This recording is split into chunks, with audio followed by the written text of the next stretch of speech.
Hello everybody, my name's Matt from Oxygen Forensics. Thank you for taking the time to listen to this webinar today, and the topic that we will be talking about is Oxygen Analytic Centre, or OAC for short. OAC is one of our newer products, so you may not have seen it or heard about it before, and the aim of today is really to provide a general overview of what the system actually is, but also what it can be used for, where we think it fits within that digital forensics ecosystem of tools. So to give you a brief idea of the things that I'm going to talk about today, I'll talk about what OAC is in a nutshell, and also a little bit about the architecture of the system, how it can be deployed, where it can be deployed.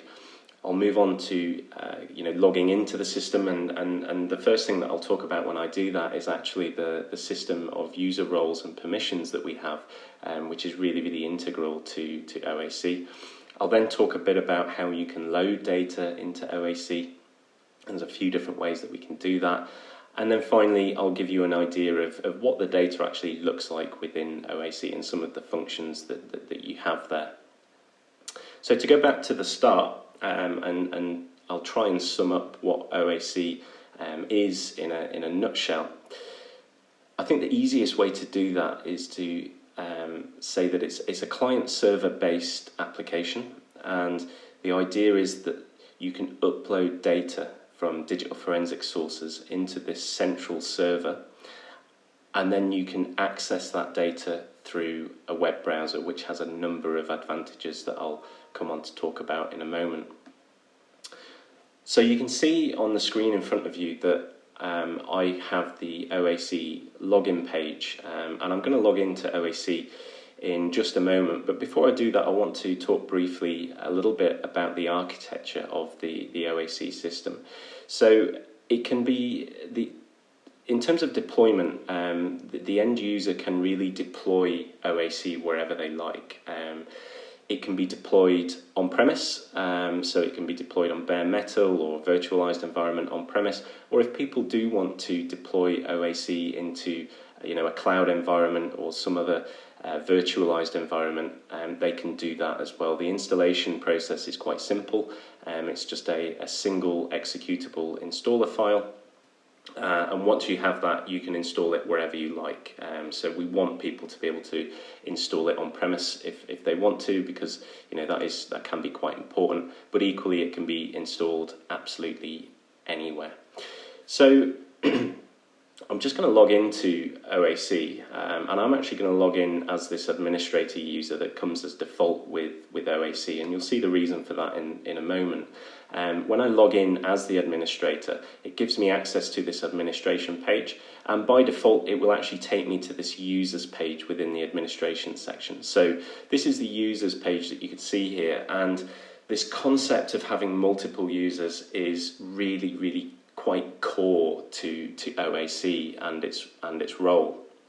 One of the primary use cases for OAC is to give other people access to digital forensics data easily and quickly as well. If we think about when digital forensic examiners do extractions and then they process and decode and parse data from those extractions, that is generally done in quite specialized digital forensics tools such as Oxygen Forensic Detective. But once the digital forensics team has done that work, there is usually a requirement to share the results of that work with other people who are not necessarily digital forensics specialists. So those other people, for example, they could be police personnel that have been assigned to review information from digital forensics data, be it images, messages, web browsing history, etc., etc. And they might not be digital forensics people. Their day job might be completely different, but they've been pulled in just by the fact that they were working on a particular case to review some of the digital forensics data from that case. But it could be a lot of other people that would need to look at digital forensics data as well. For example, it could be more specialized analysts. If we're talking about a law enforcement specific example, again, it could be analysts whose day job is to work with cell phone records and CDR. So they might just need access to a list of the contacts that were found on those extractions. They could be more general analysts who are looking at data from a number of different sources, including digital forensics data. And it could be, people outside of that law enforcement sphere. It could be, in legal proceedings, quite often third parties require access to digital forensics data. So there's a whole raft of people that kind of act as customers of the digital forensics teams that are producing this data, but they're not necessarily all technical, they're not necessarily all digital forensics specialists. And the way that we would share data with those people traditionally is through the medium of things like PDF reports, spreadsheet reports, or possibly using something like the Oxygen Viewer, which is a free standalone portable tool that can be used to view digital forensics data. And those methods, that they all work, but there are disadvantages to them. Probably the biggest disadvantage is the time and the overhead that can be involved with generating those reports and getting those reports to people, particularly if it's something like the viewer program, where the end user then has to set up the viewer on their machine and import the data into the viewer to be able to look at it. And all the while, when you're using those methods, everybody is looking at that data in isolation.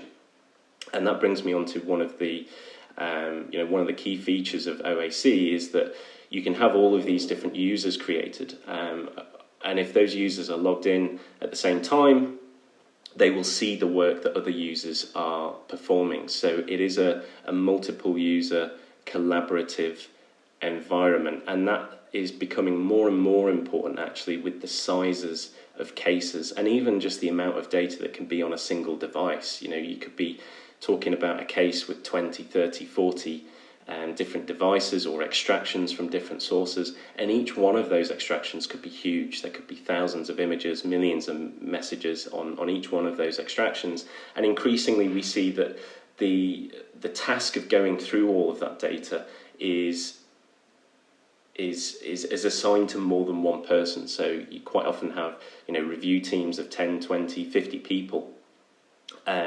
So one of the ideas behind OAC is that instead of everybody working on that data in isolation, you can create all of those people as users within the OAC system, and then as long as they have access to the server, they can log in and work on that from any machine that is capable of running a web browser, which is pretty much everything, right? It's going to be every computer, but also phones, tablets, laptops. So there's real big advantages to having this, system that you can log into through a web browser.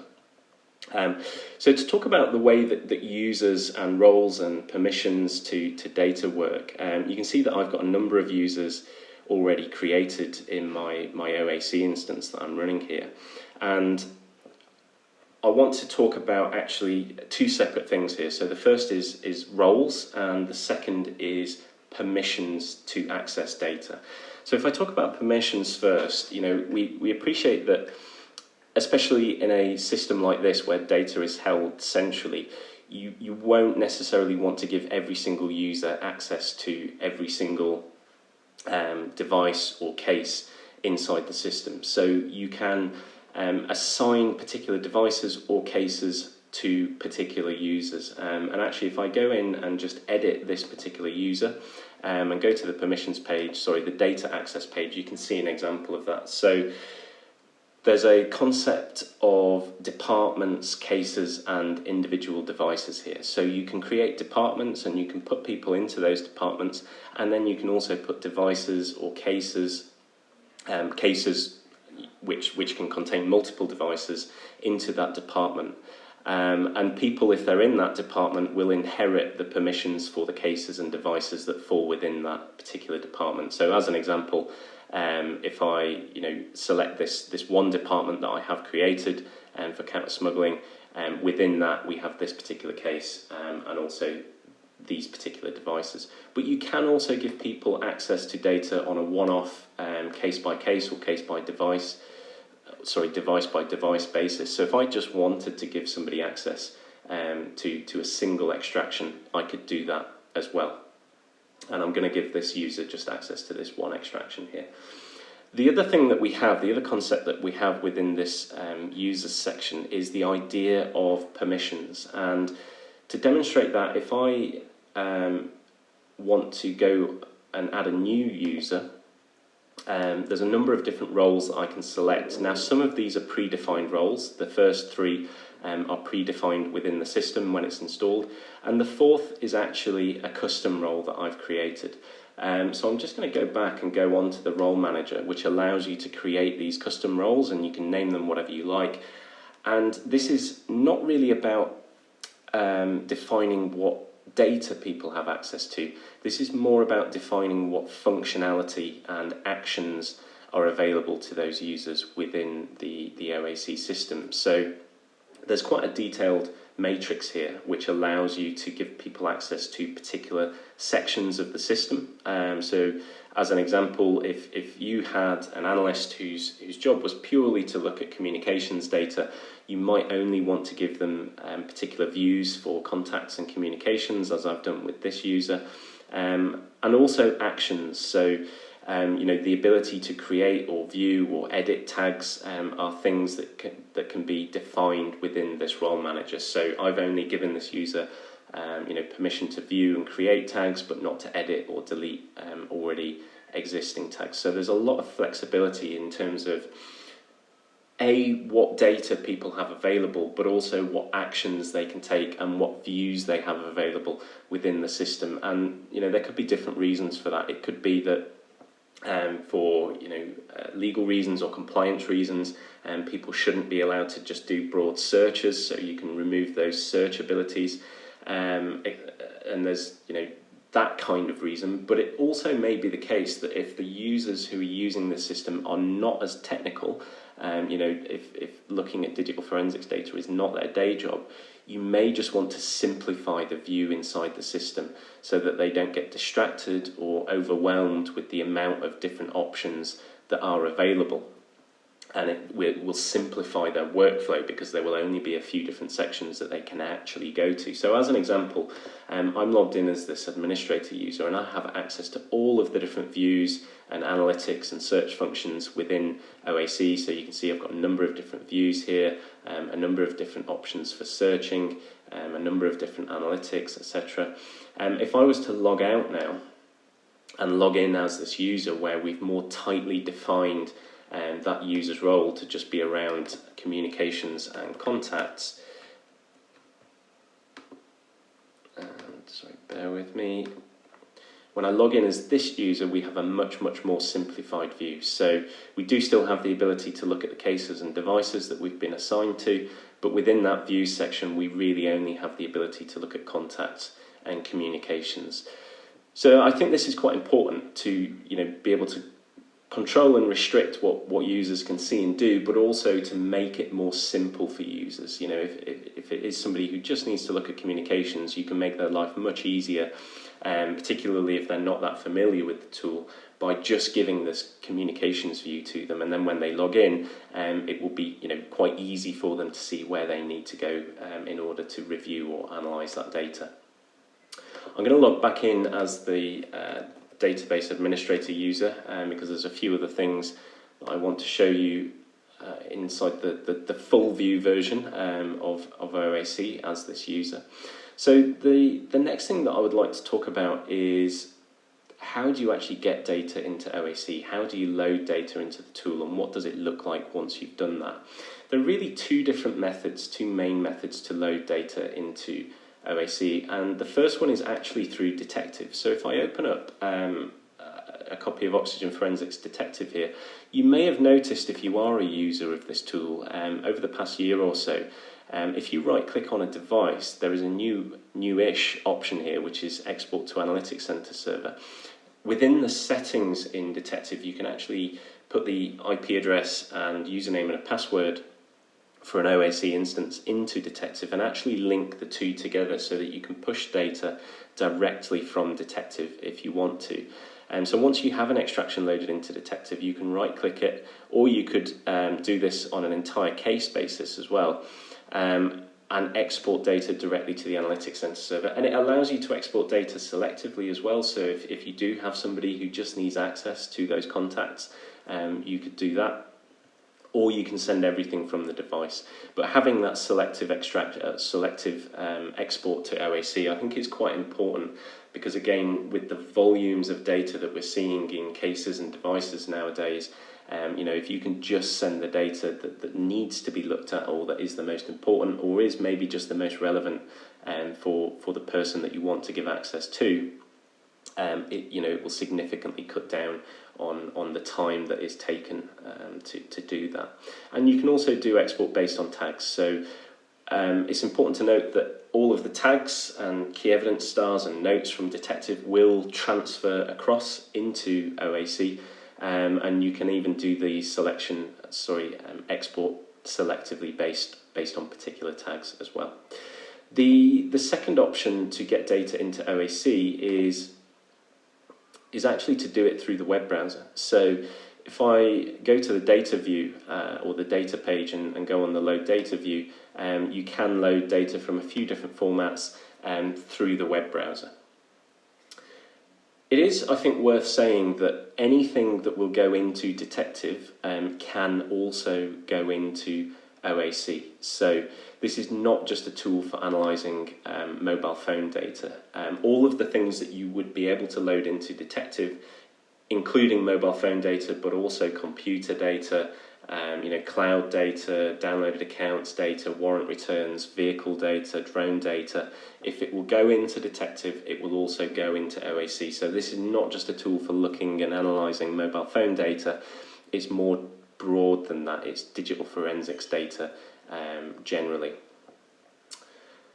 In terms of how you can view the data, so there's a lot of different options here, and I'm not going to talk about all of them. I'm just going to give a general idea. If I go into this devices page where I can see all of the devices that I have access to as my current user, if we open the statistics, this looks quite similar to that dashboard that you get in Detective, and as I start to click around these different devices, I get some statistics about the top 10 contacts, top 10 apps, top 10 groups, etc., etc. And I also get the device information that I would have in Detective as well. So if I wanted to look at the model or the IMEI or the SIM card history potentially, I can find all that data in this page. If I then want to start looking at the data on a device, there's a few different options. And like I said before, these can be restricted based on the user's roles. One of the views that we added in the last release is a really quite useful one actually. It's a general communications view, and this is really a quite simplified view of the communications data on the device, and I just want to show this one to you as an example. So the idea is that you can look at the different accounts for messaging applications that might be on that device. So for Telegram, for example, and there's two private chats within this account, and if I click on one of these, I just get a really simplified chat bubble view of that particular chat thread. As the user would see it on the device in those chat bubbles, really, really easy to view. The general UI layout that we have actually within OAC quite closely mirrors Detective as well. So we usually have filters on the left-hand side, some content in the middle, and some details over on the right-hand side. Everything that you can see within OAC as an item you can tag. So I can add tags to things, and like I said before, other users will be able to see those tags as well. So as I start to tag things, or even add notes to things, when other users are looking at that data, they will see those tags, and they will also be able to filter on those tags as well. So as an example, I could go through one day or one particular shift and tag or mark things as key evidence, and then say to the next person, I've worked up until here. If you filter based on my tags, you will see all of the things that I've marked as being interesting, or where I've gotten to in my current work. I just want to show maybe one or two other views.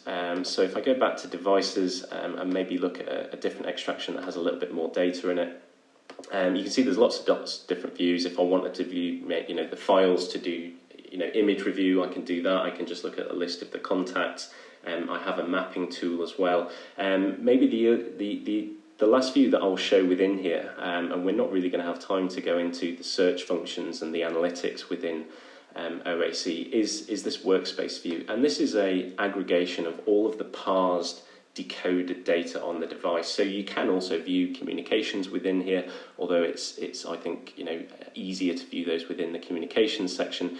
But what you'll see in this workspace view is a really thorough set of filters for the different categories that we have. So this is, it's not just the messages, it's also, the web browsing history, user searches, etc., etc. It can really be thought of all of the parsed data on the device, and then we can start to filter based on those particular things. So we could just filter on one category, and we can add, a lot of additional filters as well. But just as an example, I'm going to apply a filter to this web history, and we can see the web history from that device at a quick glance. And again, as we're going through and reviewing this, we can mark things as key evidence or add tags.